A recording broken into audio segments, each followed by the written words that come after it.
Locals say Cairo sits at the end of the world. Not the real end, of course. Just the place where the land gives up and the rivers take over.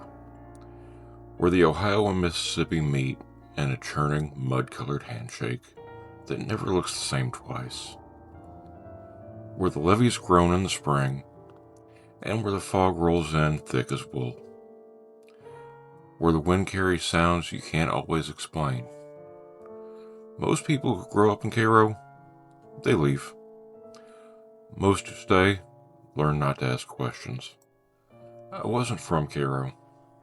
I was a surveyor contracted by the state to assess levee integrity along the southern tip of Illinois.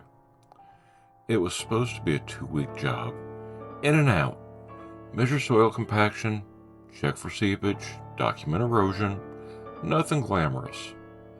But the first night I arrived, the motel clerk, a thin man with a voice like gravel, slid my key across the counter and said, "You hear anything strange out there? You stay inside. Folks around here know better than to wander after dark." I laughed, thinking he was joking. He didn't laugh back. The Cairo Riverfront Park was empty when I walked it that evening. The floodwall murals, faded but still proud, watched over the quiet streets. The old Custom House Museum stood like a stubborn relic, refusing to admit the town had changed around it. I followed the path toward Fort Defiance. It's where the rivers meet. The air smelled of silt and cold water. The sun dipped low, turning the confluence into a sheet of hammered copper. That's when I heard it. A howl.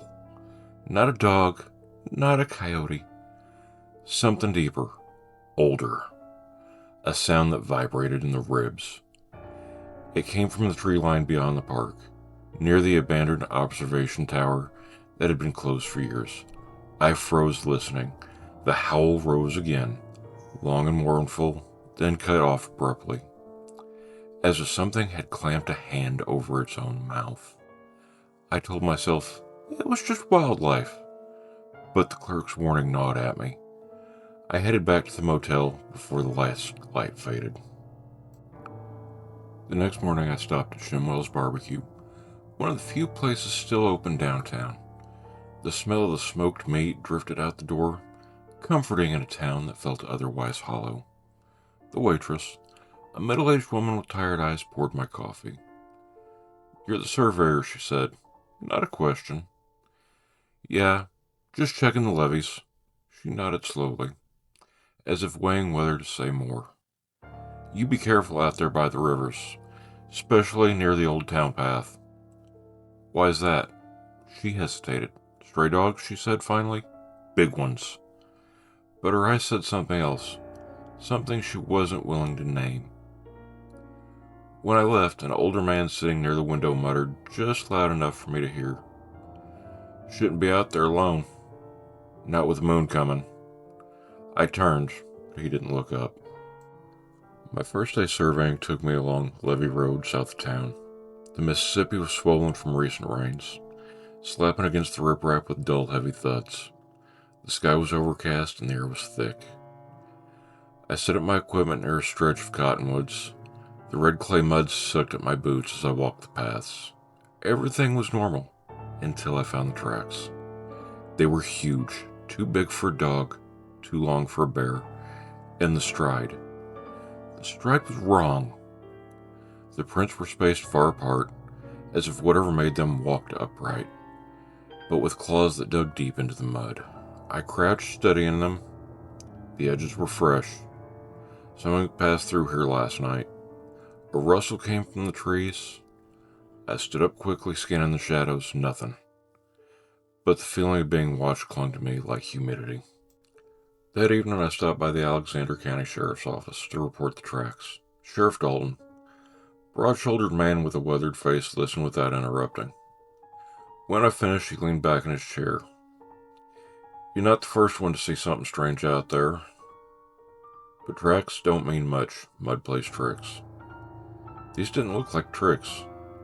He sighed. "Look, folks around here, they've got stories. Old ones. Passed down from before the riverboat stopped coming. Before the factories closed. before the town emptied out. What kind of stories? He hesitated.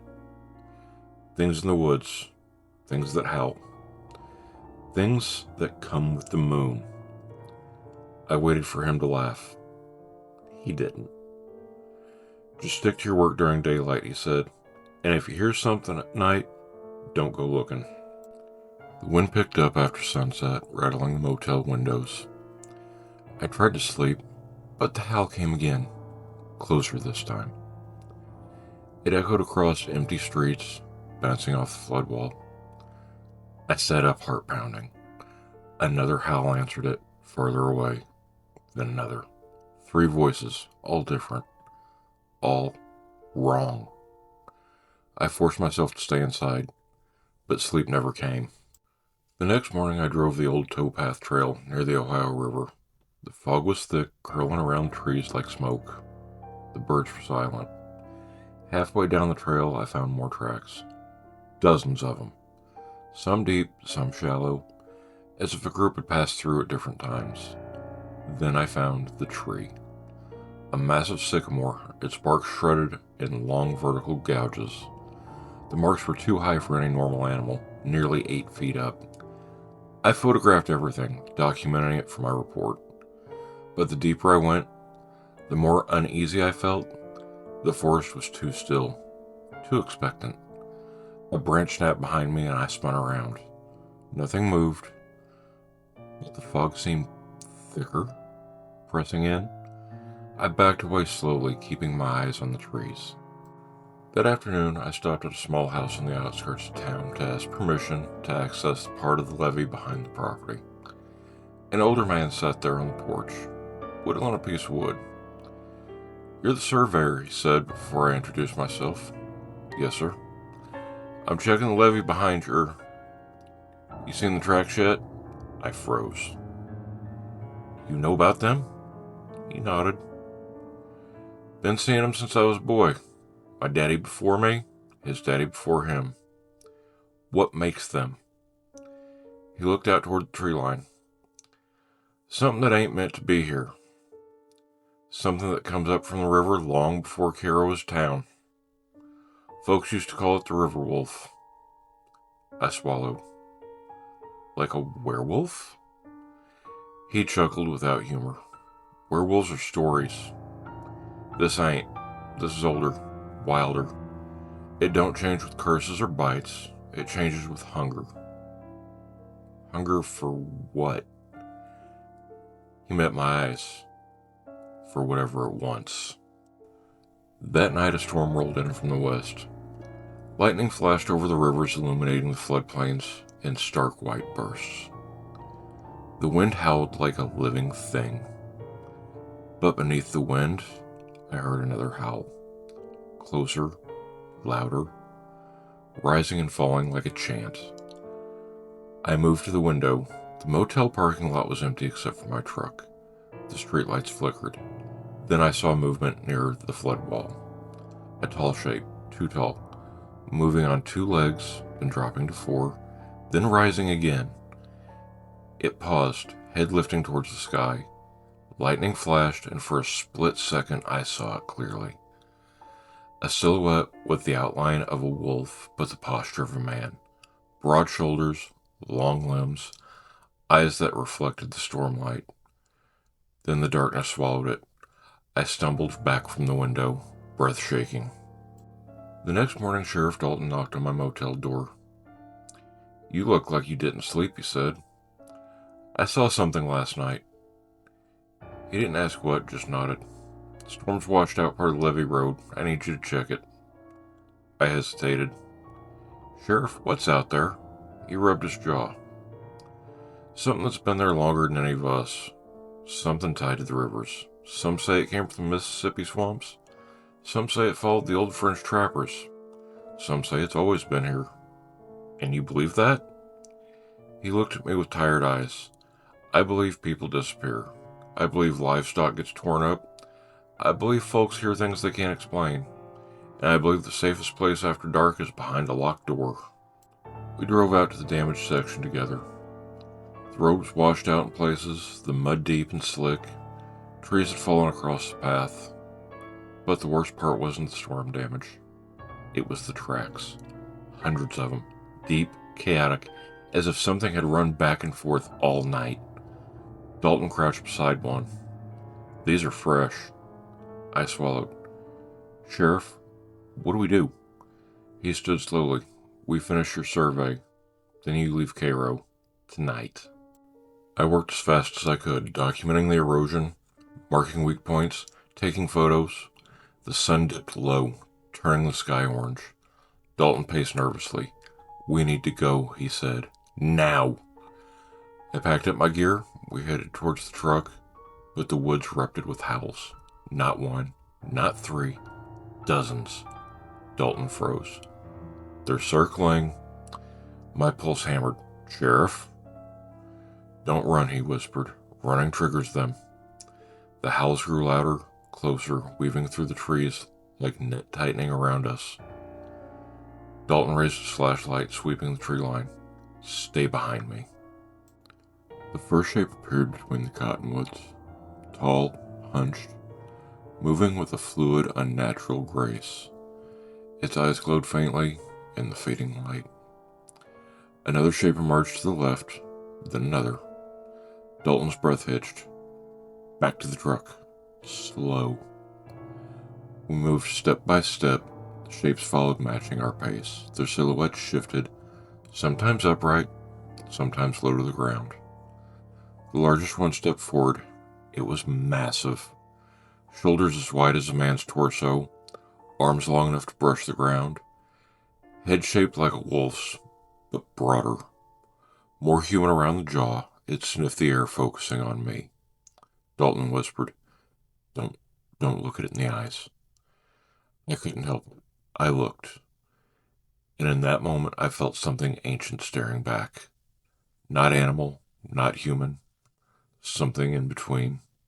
Something that belonged to the rivers. A distant horn blared. A barge moving down the Mississippi. The sound echoed across the floodplain. The creatures flinched. Dalton seized the moment. "Run!" We sprinted towards the truck. Branches snapped behind us. Heavy footsteps pounded the ground. I didn't dare look back. Dalton reached the truck first, fumbling with the keys. "Hurry!" I yelled. He got the door open. I dove inside. He jumped in after me, slamming the door just as something hit the side of the truck with a thud. He started the engine. The headlights flickered on, illuminating a wall of shapes in front of us. Dalton floored it. The creatures scattered, melting into the trees. The truck fishtailed in the mud, surged forward, bouncing over ruts and debris. We didn't stop until we reached the highway. Back in town, Dalton parked in front of the sheriff's office. We sat in silence, catching our breaths. Finally, he spoke. "You understand now why people don't talk?" I nodded. "What are they?" He stared towards the river. "Something born out of the confluence. Something that thrives where the waters meet. Some say they're spirits of the drowned. Some say they're the last remnants of an older world. Some say they're just animals that learn to stand." "And you?" I asked. He sighed. "I think they're a reminder that this land was wild long before we built levees and towns, and some things don't care about our fences." I left Cairo the next morning. Dalton insisted on escorting me to the county line. As we drove, the river shimmered in the early light. The fog lifted slowly, revealing the quiet, stubborn beauty of the land. Before we parted, Dalton said, "If you value your life, don't come back during a full moon." I nodded. But as I drove north, I couldn't shake the feeling that something was watching from the tree line. Something patient. Something that knew I had seen it, and that I would never forget. Miles outside of Cairo, I pulled over to catch my breath. The morning was calm.